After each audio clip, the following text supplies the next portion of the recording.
Voilà, mes amis de WhatsApp, kaka ndenge to lobaka, ndenge to yaka, biso nyoso tuna tongonga elongo na bino, kolakisa bino nasi bozomo na Madame Teresa, tokoye biso na kocha volume to landa to yoka eloko nini alingi a lobela biso pona makambo ya bitumba na biso na Rwanda.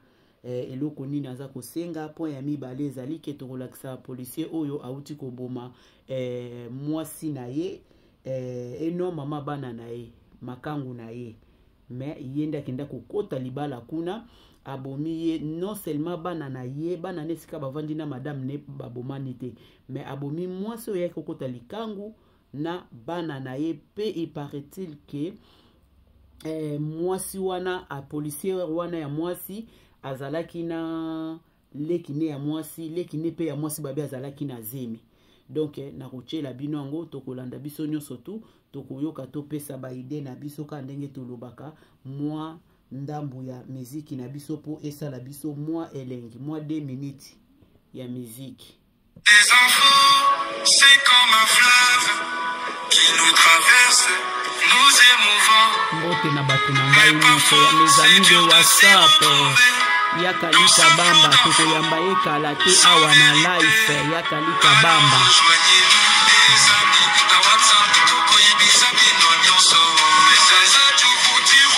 Donc mes amis de WhatsApp awa toza na diversité ya biloko nyonso. Oh makambo église, oh makambo ya politique, oh makambo ya bipia nyonso kako tomona ka social, économique, politique nyonso tu ese pasaka awa. Tozolanda biso nyonso tu. Merci.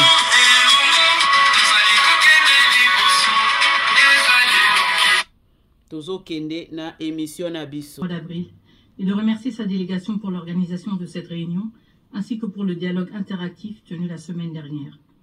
Je salue ici aussi la présence de mon frère, son Excellence M. Tete Antonio, ministre des Relations extérieures de l'Angola et président du Conseil exécutif de l'Union africaine, ainsi que la présence de l'envoyé spécial du secrétaire général pour la région des Grands Lacs et de la directrice exécutive de l'UNICEF et des représentants des pays membres de la région des Grands Lacs. Monsieur le Président, depuis l'adoption de la résolution 2773, 54 jours se sont écoulés, marqués par l'attente, l'inertie et la poursuite des violences. Sur le terrain, rien n'a changé. Voilà. Les violations persistent, les tensions s'aggravent et la paix demeure hors de portée. Le dernier rapport du secrétaire général est sans équivoque. Les aéroports de Goma et de Bukavu restent sous le contrôle effectif du M23 et des RDF. Dans les zones occupées, les exécutions sommaires, enlèvements, enrôlements forcés et atteintes aux droits fondamentaux se multiplient. Une dérive plus grave encore s'installe, l'imposition d'un ordre politico-juridique parallèle fondé sur la force au mépris de l'autorité souveraine de l'État congolais. À cette dynamique de prédation politique et militaire s'ajoute une autre urgence tout aussi tragique, la crise humanitaire. Comme l'a souligné le secrétaire général dans son rapport, ainsi que la directrice exécutive de l'UNICEF, elle a atteint un seuil critique. Plus d'1,5 million de nouveaux déplacés, des zones entières inaccessibles et une intensification des attaques contre les camps de déplacés et les centres de soins. Parallèlement, les coupes budgétaires imposées aux agences humanitaires du système des Nations Unies compromettent gravement les capacités d'intervention. Les besoins explosent, les ressources s'effondrent et l'espoir s'efface. C'est un appel solennel que nous lançons à la communauté internationale. L'urgence humanitaire en République démocratique du Congo ne peut plus attendre. Il en va de notre devoir moral, mais aussi de la stabilité régionale. Les flux de réfugiés vers les pays voisins fragilisent les écosystèmes sociaux déjà précaires et nous devons le dire avec lucidité. Le retour des déplacés et des réfugiés dans un contexte d'occupation prolongée et de tentatives de repopulation imposée est une question hautement sensible. Elle touche à la cohésion sociale et à la mémoire des territoires. Mal gérée, elle deviendra un terreau fertile pour des conflits futurs. Mr. President, the adoption of... Monsieur le Président, l'adoption de la résolution 2773 du Conseil de sécurité marque un tournant. Et la situation sur le terrain n'a pas changé.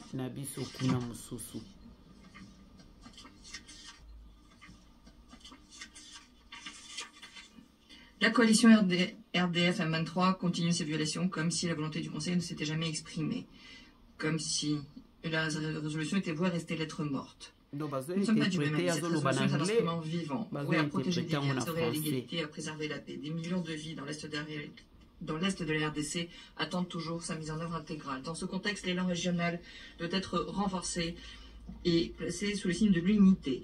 Nous nous félicitons des efforts inlassables du président João Lourenço, le facilitateur désigné par l'Union africaine, dont le travail sans relâche a aidé à préserver le dialogue politique malgré de nombreuses impasses. Nous nous félicitons également de la désignation toute récente du président Faure Eswatini Gnassingbé de la République du Togo en tant que nouveau facilitateur. La République démocratique du Congo soutient pleinement cette transition qui marque un engagement renouvelé à promouvoir ce processus au plus haut niveau politique. En parallèle, nous voudrions remercier les maires du Qatar de ses efforts inlassables pour soutenir les efforts régionaux. En parallèle, nous nous félicitons des efforts menés conjointement, notamment grâce au sommet virtuel qui a eu lieu le 8 mars 2025.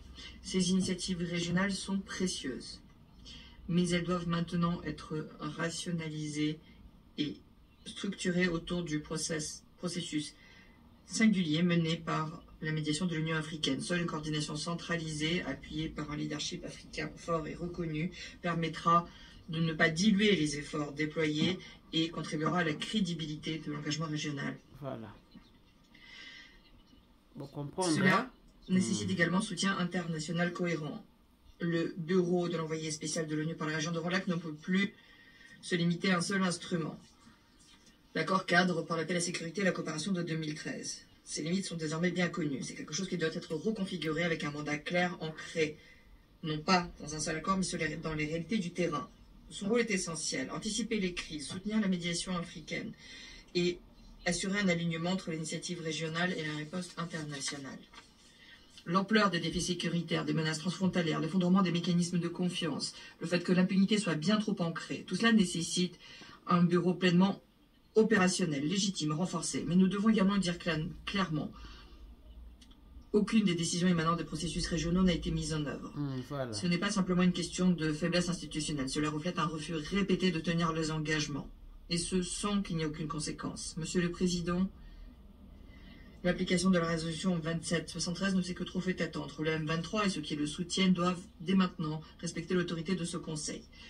En se retirant de manière immédiate, pleine et inconditionnelle du territoire congolais. Voilà. Cesser toute obstruction aux opérations humanitaires et ne pas empêcher la mise en œuvre du mandat de la MONUSCO. Cesser toutes les attaques contre les civils, les camps de personnes déplacées, les hôpitaux et les écoles. Ces mesures sont parfaitement claires, mais elles resteront inefficaces sans mécanisme de vérification clair. Comme le souligne le secrétaire général dans son rapport, les violations perdurent en toute impunité. Et les mécanismes de vérification régionaux soulignés dans le processus de Luanda se sont révélés inefficaces, largement en majeure partie à cause de la non-participation de certains États. La RDC propose l'établissement d'un mécanisme de surveillance renforcé, ancré dans les structures existantes du Conseil, le groupe d'experts, au titre du régime de sanctions 1533, travaillant en coordination avec la MONUSCO et l'envoyé spécial pour la région des Grands Lacs, pourrait se voir chargé de produire des rapports réguliers et vérifiables, basés sur des indicateurs clairs, rapports qui seraient officiellement transmis au Conseil de comité de sanctions. Un tel mécanisme donnerait davantage d'efficacité à la résolution, plus efficace, et donnerait au Conseil un outil concret pour assurer la responsabilité de chacun. Une surveillance sur le terrain, notamment pour les cessez-le-feu et pour ce qui concerne la mise en œuvre des résolutions du Conseil, est au cœur du maintien de la paix des Nations Unies. La MONUSCO, dans ce contexte, est l'outil le plus approprié, le plus capable du Conseil sur le terrain, pouvant s'assurer de la mise en œuvre des résolutions du Conseil sur le terrain. Nous condamnons fermement les tentatives de réponse internationale. Alors que ce Conseil délibère, les populations de l'Est de la République démocratique du Congo continuent de subir les conséquences de l'inaction. Avant que Monsieur le Président, Mesdames et Messieurs les membres du Conseil de sécurité, je souhaite conclure cette intervention sur une note de mémoire. Avril est un mois de recueillement. celui où nous commémorons le génocide rwandais, le génocide contre les Tutsis. Ce drame a, à juste titre, marqué la conscience mondiale. Mais il a aussi déclenché une autre tragédie, plus longue et souvent tue, celle du peuple congolais. Depuis 30 ans, l'Est de la République démocratique du Congo subit les répliques de cette horreur initiale. Il a absorbé, seul, le choc d'une instabilité régionale née de la fuite des génocidaires, de la prolifération des groupes armés et d'une logique de représailles sans fin. Cette situation trouve son origine dans les décisions, entre autres prises en 1994 par la communauté internationale, sous l'impulsion du Conseil de sécurité, à travers notamment la résolution 918, qui a encouragé les autorités zaïroises d'alors à ouvrir leurs frontières pour accueillir les réfugiés rwandais. Ces décisions, prises sous la pression de l'urgence humanitaire, ont eu pour effet d'importer le conflit, permettant à des responsables du génocide de se retrancher à l'intérieur de notre territoire. Depuis lors, la République démocratique du Congo est caractérisée par des cycles récurrents de violence et d'ingérence violente, initialement justifiés par des préoccupations sécuritaires, mais éventuellement motivés par des gains économiques et l'exploitation de nos ressources. Nous, Congolais, appelons cette tragédie un génocide, un génocide motivé par la quête de profit à travers l'anéantissement des populations vivantes sur des richesses convoitées. Un projet de terreur et d'effacement humain, toujours à l'œuvre dans nos régions les plus riches, sous des prétextes sécuritaires détournés. Sortir de ce cycle exige plus que des résolutions. Il faut reconnaître l'humanité et la souffrance de l'autre, même lorsque les récits divergent. C'est dans cet esprit que nous affirmons. Les FDLR n'ont pas vocation à rester en République démocratique du Congo. Ils doivent rentrer au Rwanda. Leur présence alimente un prétexte commode à des interventions injustifiables. Et le Rwanda doit reconnaître cette réalité comme une part de son propre héritage. Il est temps de refermer cette parenthèse, de cesser définitivement de recycler les FDLR comme l'a documenté le groupe d'experts des Nations Unies. Nous le disons aussi sans ambiguïté. La République démocratique du Congo, en République démocratique du Congo, aucune communauté n'est persécutée sur des bases ethniques. Les allégations de ciblage sont fausses, fabriquées pour justifier des violations graves du droit international.